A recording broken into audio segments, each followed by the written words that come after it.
বুজুর্গ ব্যক্তি ওই মহিলার দিকে তাকিয়ে তাকিয়ে কাঁদতেছেন। সুন্দরী মহিলা বলেন, আল্লাহর বুজুর্গ বান্দা, আপনি এলাকার ভিতরে বুজুর্গ এবং পীর হিসাবে, বুজুর্গ ব্যক্তি হিসাবে আপনি বিখ্যাত। আজকে আমাকে এখানে দেখে আপনি আমার দিকে তাকায় আমার রূপ উপভোগ করতেছেন আর কাঁদতেছেন। আপনার মতো সংসার বিরাগী মানুষ আমার মতো একটা সুন্দরী মেয়েকে দেখে এভাবে কাঁদা ঠিক না। বুজুর্গ ব্যক্তি বলছেন, হেসে কহিলাম, বালে করহ শ্রবণ, নেত্র ঝরে তবু হেতু ভেব না এমন, যে শিল্পী রচিল ওই সুধাংশু বদন, তাহার তরে ঝরে নেত্র নয়নে জীবন।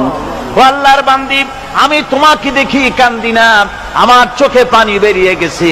তোমারে দেখে আমি মনে মনে ভাবলাম, এত সুন্দর করে যিনি মানুষ বানিয়েছেন, না জানি ওই আল্লাহ রব্বুল আলামিন কত বড় সুন্দর। আমার ভাইরা, সুতরাং চোখ থাকতে ওরা আল্লাহ রাব্বুল আলামিনের কুদরত ওরা দেখে নাই, কান থাকতে কোরআনের আওয়াজ ওদের কানের মধ্যে ঢোকে নাই, বিবেক থাকতে আল্লাহর দ্বীনকে বুঝতে পারে নাই, চিন্তা করতে পারে নাই। আল্লাহ রাব্বুল আলামিন বলেন, উলাইকা কাল্লানাম, এরা হলো চতুষ্পদ জানোয়ার, বালহুম আদল, শুধু জানোয়ার না, জানোয়ারের চাইতেও নিকৃষ্ট। এমনই জানোয়ার, আল্লাহ বলেন শুধু জানোয়ার না, জানোয়ারের মতো শুধু খায় জনমের মতো। ওয়াল্লাযীনা কাফারু ইয়াতামাত্তাউনা ওয়া ইয়াকুলুনা কামা তাকুলুল আনআম।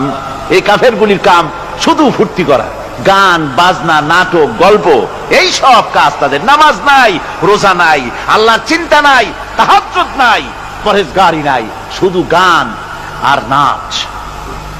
দেখেন না ফুর্তি। এই যে 1 জানুয়ারি রাত 12টার সময় আমার ঘুম ভেঙে গেল, এই যেখানে আমি ছিলাম, বিকট আওয়াজ। আমি মনে করলাম পাশের বাড়ি বুঝি ডাকাত পড়ছে। পরে বাড়িওয়ালা আমাকে বললেন যে ডাকাত না, বোধহয় এই নিউ ইয়ার সেলিব্রেট হচ্ছে, নতুন বৎসর উদযাপন হচ্ছে, বোমা দিয়ে শহরবাসীর আরামের ঘুম হারাম করে এগুলি করা হচ্ছে।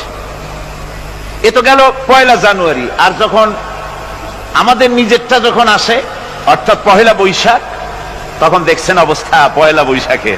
এবছর আমাদের দেশে 1 বৈশাখে ঢাকায় যে দৃশ্য আমি টিভির মধ্যে দেখলাম, তাতে আমার মনে হয়নি যে 12 কোটি মুসলমানের দেশে রাজধানীতে এই দৃশ্য হচ্ছে। আমার মনে হচ্ছিল এটা বুঝি কলকাতা অথবা অন্য কোন শহর হবে। আমি দেখলাম সমস্ত যুবক যুবতী, নারী পুরুষ, বিভিন্ন বয়সের লোক সব একসঙ্গে রাস্তায় নেমেছে, নাচতেছে। তার মধ্যে বুদ্ধিজীবী আছে, শিক্ষিত লোক আছে, সমানে নাচতেছে। আর তাদের মুখোশ পরা, বানরের মুখোশ, কুকুরের মুখোশ, শূকরের মুখোশ, ঘোড়ার মুখোশ, পাতিশিয়ালের মুখোশ, এই মুখোশ পরে এভাবে নাচতেছে। আমি চিন্তা করলাম, নববর্ষের সাথে কুত্তার মুখোশের সম্পর্ক কি? নববর্ষের সাথে পাতি শ্রীগালের মুখোশের সম্পর্ক কি? তাহলে ওরা কি বলতে চায় যে আগামী বছরটা আমরা কুত্তার ভূমিকায় অ্যাক্টিং করব, অথবা শ্রীগালের মতো ধূর্তামি করব জাতির সাথে? তারপরে কি করলো? সকাল বেলায় যুবক যুবতী 1 বৈশাখ সূর্য উদয়ের আগে রমনা লেকের পাড়ি গিয়ে সব দাঁড়িয়েছে বাসন্তী রঙের শাড়ি পরে। তারপরে সেখানে দাঁড়িয়ে সূর্য উদয়ের পানে তাকিয়ে সকাল বেলায় ভাবে করজোর করে বলছে, এসো হে নববৈশাখ স্বাগতম হে। নববৈশাখ অলক্ষে বোধহয় এটা শুনে বলতেছে, বাবাজিরা আমারে ডাকতেছো, অপেক্ষা করো, আমি আসতেছি।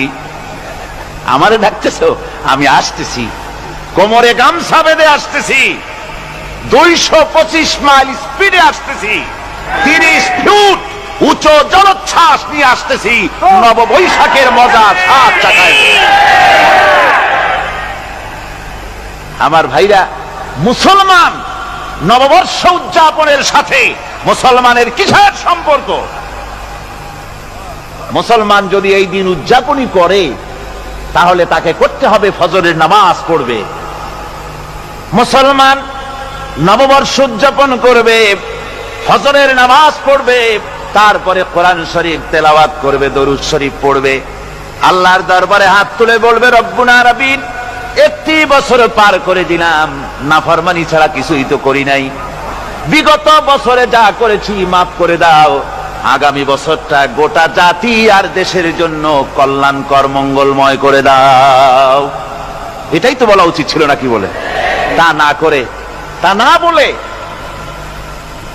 বৈশাখের পরিচালককে না ডেকে সরাসরি বৈশাখকে আহ্বান করা হয়েছে, আর বৈশাখ আহ্বান করার মজা জনমের মতো দেখাই দিয়েছে।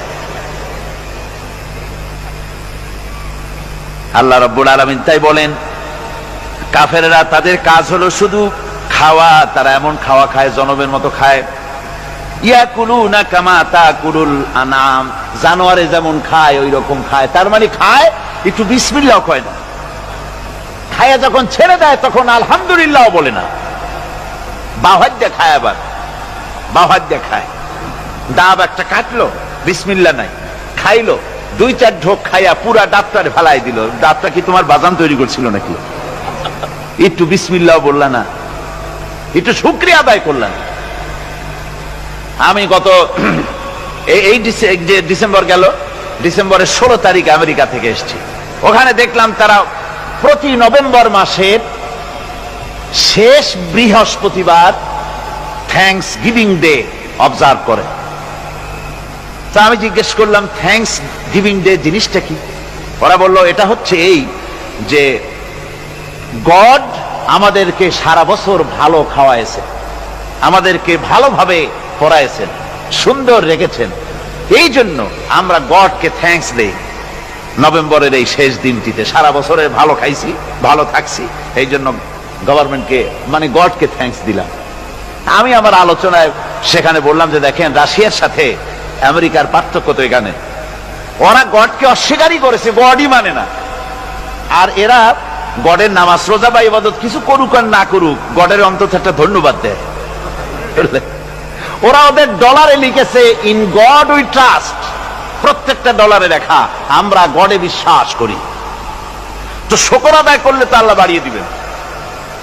আল্লাহ রাব্বুল আলামিনের সুন্নাত হলো শুকর যদি কেউ আদায় করে আল্লাহ বাড়িয়ে দেন, লা ইন শাকারতুম লা আযীদান্নাকুম ওয়া লা ইন কাফারতুম ইন্না আযাবী লাশাদীদ।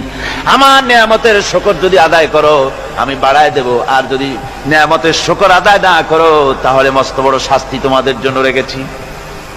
তো আমেরিকা শুকর আদায় করে নিজেরা খাইয়া, কিন্তু ওদের জমিন হলো বিশাল জমিন। আমি কয়েকবার গিয়েছি এবং বহু স্টেট সফর করেছি। ওদের জমিন এত ফার্টাইল, জমিনে যদি রীতিমতো তারা ফসল ফলাতো, এই ফসল সারা দুনিয়ার দরিদ্র ভূমুক্ষ জনতাকে খাওয়াইয়া বাঁচাইতে পারত, কিন্তু ওরা তা করে না। ওরা করে কি? ওরা মুনাফার হার, বাজার দর ঠিক রাখার জন্য নির্দিষ্ট পরিমাণ জমিনে ফসল ফলায়, কিন্তু জমিন এতই উর্বর ওদের মেজারমেন্ট করা, মাপ করা, হিসাব করা ফসল হয় না, ফসল হয় বেশি। তখন বাড়তি ফসলকে তারা প্রতি বছর লক্ষ লক্ষ টন আলু আর গমকে তারা সমুদ্রে নিক্ষেপ করে। তাদের আলু এবং গম সেই সময় তারা নিক্ষেপ করে সমুদ্রে যখন ইথিওপিয়া, সুদানে মানুষ না খেয়ে মরছে, পৃথিবীর বিভিন্ন দেশে মানুষ ক্ষুধার যন্ত্রণায় যখন চিৎকার করছে আর তাদের এই চিৎকারে আকাশ বাতাস ভারী হয়ে যাচ্ছে, তখন ওরা এই কামটি করছে। তাই আমি ওই প্রথম দিন বলেছিলাম যে রাশিয়া যেমন খান খান হয়েছে, অস্তিত্ব বিলুপ্ত হয়েছে আল্লাহর সাথে নাফরমানি করার কারণে। আপনারা বলতে পারেন কমিউনিজম কি একটা সহজ ব্যাপার? একটা বিরাট শক্তি, পৃথিবীর বুকে কত দেশ তারা ডমিনেট করতেছিল, কোন যুদ্ধ নাই, কোন রক্তপাত নাই, বিনা ধাক্কায়, বিনা বাতাসে, বিনা ঝড়ে বিশাল মহিরুহু চিৎপটাং। এটা হলো কেন? কেন হলো রাশিয়ার এই দশা?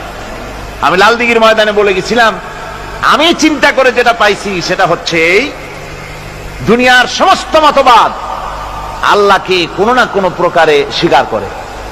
তার কথা মানুক আর না মানুক, আছে একটা কিছু, এতটুকুন বলে যে আল্লাহ আছেন বা গড আছে বা একটা কিছু আছে। কমিউনিজম, সমাজতন্ত্র হলো পৃথিবীর একমাত্র নিকৃষ্ট মতবাদ, যে মতবাদ সরাসরি আল্লাহকে অস্বীকার করেছে, বলেছে আল্লাহ নাই, দেয়ার ইজ নো গড। তারা ধর্মকে আফিম বলেছে। আল্লাহ পাক তাই কোন যুদ্ধ ছাড়া, কোন মারামারি ছাড়া, কোন রক্তপাত ছাড়া এই বিশাল শক্তিকে ফুৎকারে উড়িয়ে দিলেন, তুলার মতো হয়ে, গোটা রাশিয়া তুলার মতো হয়ে, পেঁজা তুলা, ধোনা তুলার মতো হয়ে সব উড়ে চলে গিয়েছে, অস্তিত্ব বিলুপ্ত হয়ে গিয়েছে। কিন্তু আমাদের দেশের খুচরা কমিউনিস্টরা এখনো স্বপ্ন দেখে। ওই যে কালকে বলেছি, তারা বলে কলমের খোসা এটা এখনো নষ্ট করা যাবে না, এটা এখনো চালু করা হবে, এখনো চীনে আছে, এখনো কিউবায় আছে। ওই কিউবা থেকে, চীন থেকে ফিদেল কাস্ট্রোর একটু আওয়াজ শোনে, চীন থেকে মিস্টার ব্যাং না কি জানি না, ব্যাং, এর আওয়াজ শোনে, আর তাই মনে করে এ বুঝি সমাজতন্ত্রের বিজয়ের গান। না, চীন থেকে আর কিউবা থেকে যে আওয়াজ আজকে উঠতেছে, এই আওয়াজ সমাজতন্ত্রের বিজয়ের আওয়াজ নয়, এটা হলো সমাজতন্ত্রের মরণ যন্ত্রণার গোঙানির আওয়াজ। কাজী এরা দুনিয়ার বুকে শুধু আনন্দ এবং ফুর্তি করে, আল্লাহর হককে, আল্লাহকে চিনতে তারা ব্যর্থ হয়েছে। আল্লাহ রাব্বুল আলামিন বলেন, অবিশ্বাসীদের কৃতকর্ম, তাদের কাজগুলি, তাদের কর্মফল সব নিষ্ফল হয়ে যাবে। ওয়াল্লাযীনা কাফারু আ'মালুহুম কাসারাবিন বিকিআতিন ইয়াহসাবুহুল যামআনু মা। আল্লাহ পাক বলেন, কাফের যারা, অবিশ্বাসী যারা, যারা আমাকে অস্বীকার করেছে, অবিশ্বাস করেছে, তাদের আমলগুলি হলো মরুভূমির মধ্যে মরীচিকার মতো। মরুভূমির মরীচিকা, মানুষ যখন মরুভূমির ভিতর দিয়ে যায়, পানির পিপাসা লাগে, দূরে দেখে পানি চিকচিক করতেছে, আর ওই মরীচিকা যেটাকে সে পানি মনে করেছিল, হাত্তা ইযা জাআহু লাম ইয়াজিদহু শাইআ, যেটাকে সে পানি মনে করে ছুটতেছিল, যখন কাছে গেল, আল্লাহ পাক বলেন কিছুই সেখানে পায় না, শুধু মরীচিকা, বালু আর বালু। এরকম করে যারা আমার দিনকে অস্বীকার করেছে, আমাকে অস্বীকার করেছে, তারা যত ভালো কাজ করুক আর যাই করুক না কেন, তাদের কৃত কর্মগুলি এভাবে সব নিষ্ফল। এ হলো এক কথা। 2 নম্বরের কথা হলো, ওরা মনে করেছিল সমাজতন্ত্র শান্তি দেবে, কমিউনিজম শান্তি দেবে, সোশ্যালিজম শান্তি দেবে, ক্যাপিটালিজম শান্তি দেবে। এই শান্তির চিন্তা করে অগণিত মানুষকে হত্যা করে সমাজতন্ত্রের রাজত্ব যখন কায়েম করলো, 70 বছর চলে গেল, তারপরে তারা দেখলো হাত্তা ইযা জাআহু লাম ইয়াজিদহু শাইআ, কিচ্ছুই পেল না। তারা ক্ষুধার যন্ত্রণায় মরলো, কাপড় নাই, খাবার নাই। তারা ওই রাশিয়া থেকে, চেকোস্লোভাকিয়া থেকে, যুগোস্লাভিয়া দিয়া, রোমানিয়া থেকে, হাঙ্গেরি এবং পোল্যান্ড আর মঙ্গোলিয়া থেকে, সেখানে সমাজতন্ত্র তাড়াতে আমরা যাই নাই। আমরা সেখানে সমাজতন্ত্রের বিরুদ্ধে তাফসীর করি নাই, ব্যাখ্যা করি নাই, বক্তব্য রাখি নাই। ওই সব দেশ থেকে সমাজতন্ত্র তাড়াইছে কে? কারা তাড়িয়েছে? না না, ওরা নিজেরাই, সেই দেশের জনগণই এটাকে উৎখাত করেছে তাদের জমিন থেকে। আল্লাহ পাক বলছেন, যারা আমার দিনকে, আমার বিধানকে যারা অস্বীকার করবে, তারা এই অস্বীকারী অবস্থায় যদি মৌত হয়, আমার সমাজতন্ত্রী কোনো ভাই যদি এ মাহফিলে থাকেন, কমিউনিস্ট কোনো ভাই যদি এ মাহফিলে থাকেন, তাহলে শুনুন আল্লাহ কি বলতেছেন। আল্লাহর দিনকে, আল্লাহর কোরআন, পূর্ণাঙ্গ জীবন বিধান, অর্থনীতি আছে, সমাজনীতি আছে, রাজনীতি আছে, কথা যারা বিশ্বাস করে না, কোরআনকে শুধুমাত্র নামাজ, রোজা, হজ, যাকাত আর বেহেশত দোজখ যারা মনে করে, জীবন ব্যবস্থা মনে করে না, এই অবস্থায় যদি মারা যায়, আল্লাহ রাব্বুল আলামিন বলেন, ইন্নাল্লাযীনা কাফারু ওয়া মাতু ওয়া হুম কুফফারুন উলাইকা আলাইহিম লানাতুল্লাহি ওয়াল মালাইকাতি ওয়ান নাসি আজমাইন।